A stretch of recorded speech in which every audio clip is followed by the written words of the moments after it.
ፍቅሬን ያያችሁ ለፍቅር ፊልም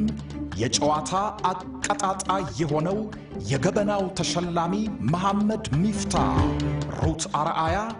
ግዳሰው ሀብቴ ቴዲና ሌሎችም በልዩነት የተጫወቱት የፍቅር ፊልም ምንድን አሁን ሁሉ ደውልለት ዶክተር በማገባሽ ሰዎች ህይወት ገብተሽ ሰዎችን አታስጨንቂ